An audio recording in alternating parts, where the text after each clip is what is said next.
The show is back, but will it deliver?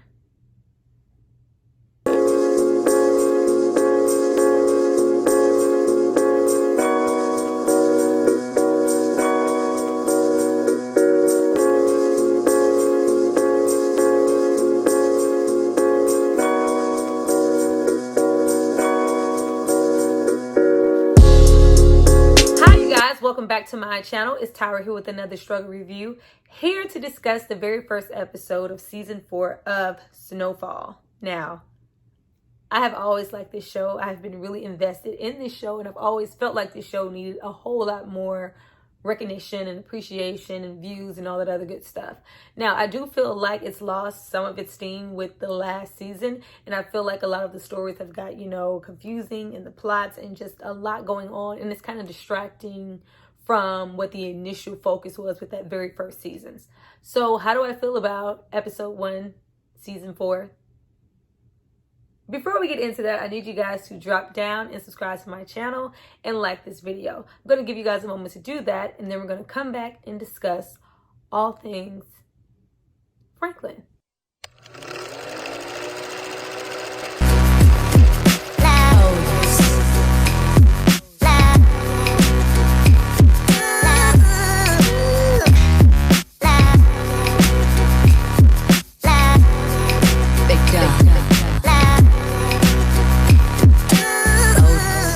So we start off the very first episode with Franklin looking really weak, really fragile. Of course, we know that he's healing from being shot multiple times by Mel last season.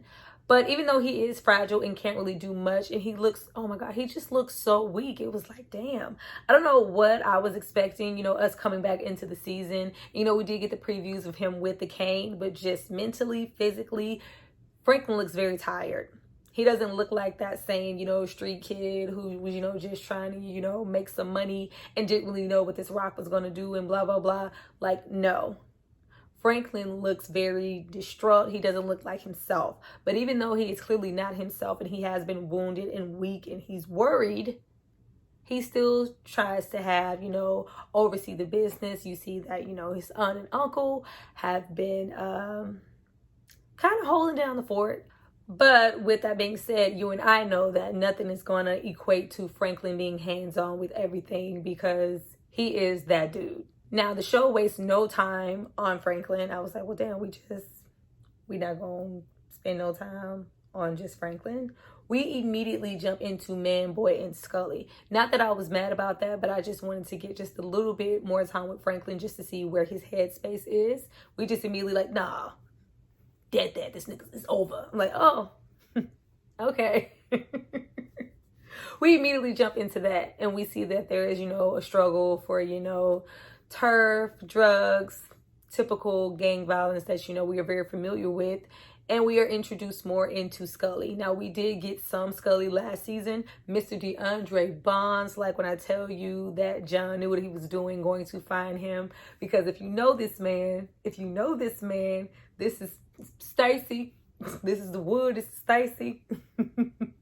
This is, Lockdown. This is Tales from the Hood. This is, he is very much, I would say like a hood actor. Like he's in, those hood movies that, we grew up with. But he carries some type of weight, some type of presence, especially with him being from that area. He knows, the vernacular and kind of how to move. But we get into him and Man Boy, and we clearly see that Man Boy has, taken the life of someone in his family, in his gang. We're getting into more of, a blood Crip situation, which, is really strong then, because we got crack overpowering everything, and there's a fight for, who's going to distribute what where, who's going to supply who with what, and who has control of what, and whoever does have the control makes all the money. So we need more corners. But we get into Franklin going between Man Boy and Scully, trying to be a mediator, trying to be the peacemaker. Franklin where? The whole wide-eyed innocence that Franklin is kind of trying to carry this episode, and I'm hoping now for this full season, it's just like, wow, are we going back there? We finna act like we ain't sold all this crack? We finna act like we ain't shot it, we ain't caught no bodies? Okay, Franklin, we just gotta bring peace. I don't I ain't want this. Since when? We are a far, far cry from the Franklin, who had that bad day and who was outside his mama's house and please, mama, please, mama, open the door, mama. That's over. That's done. Franklin, sit your ass down. We also get a really brief moment with Franklin, Gustavo, and Teddy. And Teddy pretty much, tells him, you're on your own. If Teddy does not make anything clear, it's that he gives no fucks about any aftermath of what's going on. I'm here to distribute. I'm here to sell. I'm here to make money. I'm here to, I'm on the corporate side. You want me to get down and do what? Gang violence? That's you. I just love, the actor who plays Teddy, that face. That's one of the longest faces I've ever seen in my life. You just be like... Teddy's face is long as fuck, and it makes the words, his dialogue just seem so dry and long, but it matches with him being, this DA, this international man of mystery, dope, drugs, /family, /coke, it works for Teddy, but that face, honey, Ted's face just says, nigga, no. I'm not helping you. Oh, who got shot? Who died? What? Yeah, where's the product? Teddy don't care. Teddy don't care. But as we see, Franklin not only making his rounds between Scully and Manboy, we get into Leon. Where's Leon? Lil Leon is not Lil Leon anymore. Now we do, we are made aware that, Auntie and his uncle have been, trying to, run everything. But Leon makes it very clear that, this has been me holding things down, holding things together while you were out, while you were healing. And he also makes it clear that he no longer wants to be Franklin's, right-hand man. And I'm like, damn, Teddy, damn, Leon. I ain't know how to feel about that, because I'm like, they peanut butter and jelly, they both complement each other. Though Franklin would like to, think, which he is, I'm not going to take that away from him, especially the buildup that we've seen for the past 4 seasons. He is very much, that thinker, that book smart. Leon is a street dude, though. Anytime Leon speaks and he's trying to, give that advice and get Franklin to where he needs to be, get him outside of his bubble, and pull him into, no, this is what we're doing. This is our life now. These are the moves we need to make next. Why are we doing this? What now? Let's go kill this now. Leon is that dude. Franklin needs Leon, and Leon needs Franklin just as much as he did. But I can dig Leon, trying to, get out of his shadow. But it's just what does this mean for the rest of the season?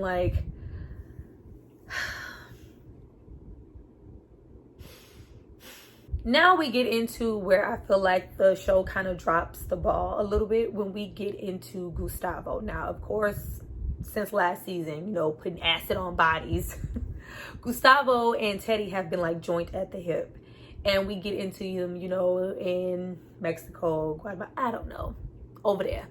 We get into them, trying to, smuggle things and the avocados and being stopped. And I was all here for it and interested, but I feel like those moments kind of lose a lot of leverage because we have seen Teddy get into really sketchy, oh my God, is this it situations? Is he going to get caught? What's going to happen?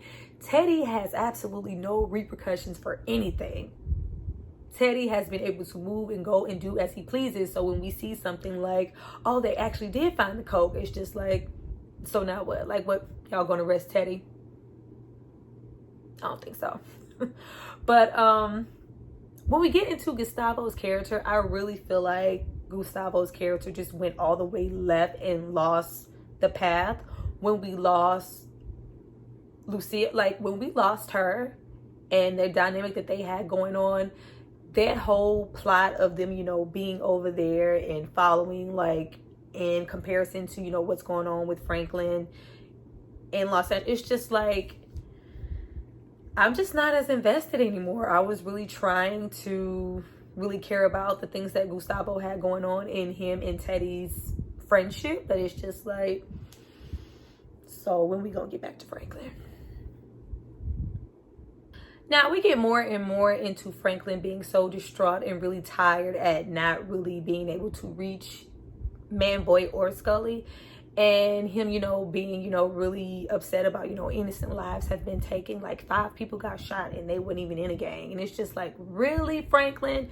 How long are we gonna have to deal with this, Franklin? Because I am just like, oh, we worried about those 5 people? Like, we're not worried about distributing anything. Like, crack took more lives and did more damage than any, of those gangs. And all of this was a result of the crack. So it's just like, Franklin, get out of my face. We can go and get to the part where Franklin, heals up, take his vitamins and stuff, puts that cane all the way away, and just, gets back to, that back, because this whole wide-eyed, people are dying out here. We can't have this. We got to do something. Oh, now we got to do something, Franklin. All right. So we get more into, the retaliation. Scully goes, and takes one of Man-Boy's little gang members. Thought he was going to go to the back, get him a little head. No head for you, sir. And we get into Franklin coming to the, realization, like, I can't really win here. And we are stuck trying to see who he's going to pick and who he feels like he needs to have attack the other, and who he's going to choose. And they go over, the pros and cons of both Scully and Man-Boy. Now, we are already one-sided because we've spent so much time with Man-Boy and got to know that character so much, and all we see from Scully is crazy and Jesus. But we get into, I just love the evolution of Franklin's character, and him, telling Peaches, I'm going to walk in here alone. And he has, that, what is that, a rifle, sniper rifle? I don't know. He has, the weapon, and he's going, through the whole project. And like, Franklin, is that? Yeah. Okay, Franklin. Let's get back to this and all this wide-eyed innocence. Let it go. It's over. But he, he propositions him, to take out Man-Boy. I can get you more of these weapons. This is when we got more into the part of the 80s where not only, was a lot of the crack and the coke being distributed, but all type of weapons were being flown out, semi-automatics and, machine guns, all type of things that you wouldn't see on the everyday street, all type of things that the average person doesn't know how to handle, the average gang member doesn't know how to handle, which resulted in, a lot of drive-by shootings and, death spikings and, children's and innocent bystanders getting hit because these things are on the street and being distributed courtesy of the government, and nobody knows how to handle him. And we also see him go and proposition Man-Boy, with the same thing. And I love that, Franklin is so, straight-faced to go, hey, you know what, if you playing with me, you know what I'm going to do to you, right? And Franklin's like, ooh, yeah. Oh, what? Yeah, I would never. Like, I love Franklin. Do that shit, Franklin. Sell it. Now, at this point, with him propositioning them both, I thought he was, setting them up both to, kill each other and just, let's get back to business as usual. We, get more into, Abby's here.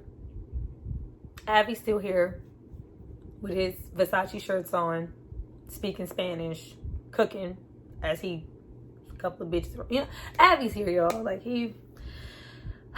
we see that at this point Teddy has had a problem because he's been caught, and the police there, they they want to profit. Like, no, we're not just letting you slide on the typical couple of G's you wanted to throw someone's way. It's a new person in charge.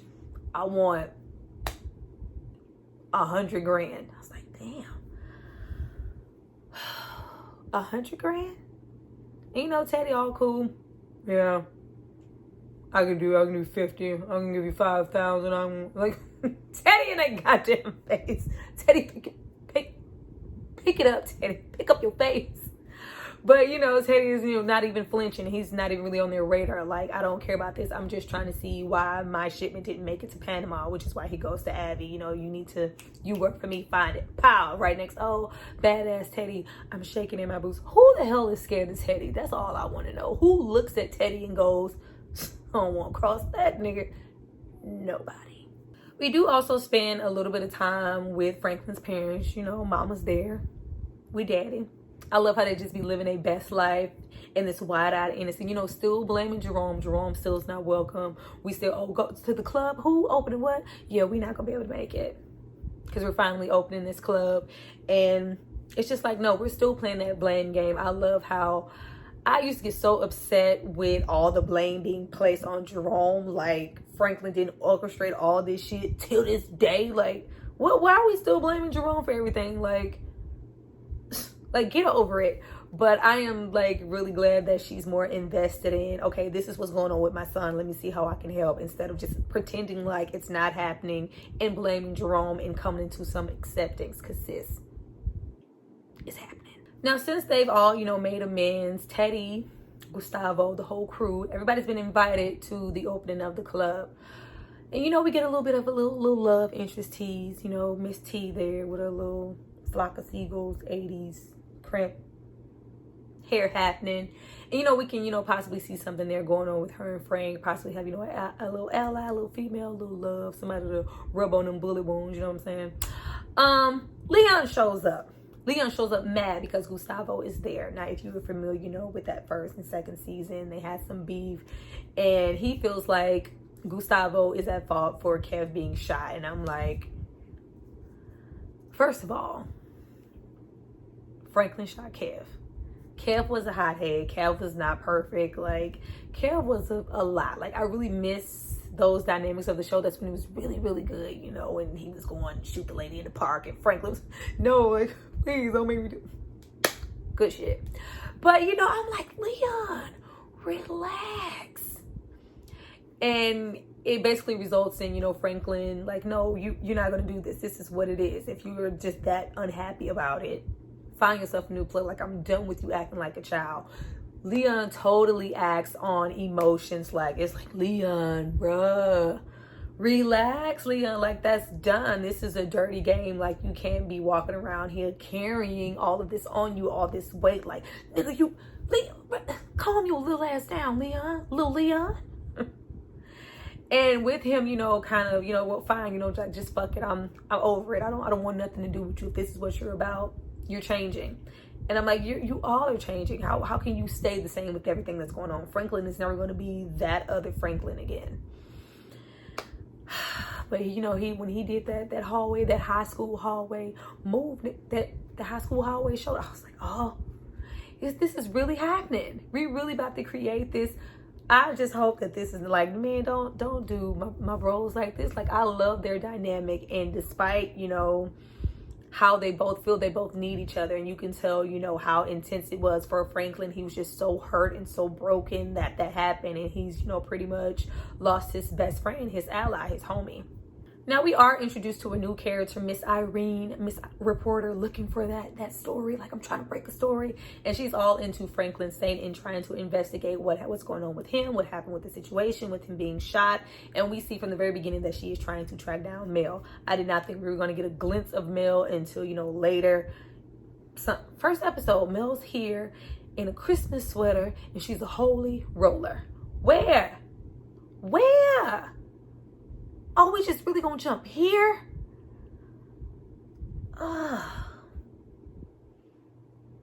Really? I just knew we were gonna get to see, Mel have some Wanda moments. Like, we not gonna Wanda Mel? Oh, okay, cool. But this whole, like, we're twirling across, and it's just like, she's quoting scripture and all about the Bible. It's like she's almost in, like, it felt a little cult to me. Still in that same tired ass wig. Mel in that wig. I wish I had a channel to review past seasons. Mel in that wig. I need Mel to depart from Seth wig. Take it off. Take it off. But the reporter is, trying to get her to talk about anything, about her dad, about Franklin. And Mel's, I don't know anything about that. I don't know why you want to know about that. Jesus saves. Hallelujah. Okay. All right, Mel. And then we just leave Mel there with her aunt. It's like, oh, okay. We end with, Franklin just being so broken, and you feel like he's kind of not crying, but very emotional about, the situation with Leon, along with everything that's going on.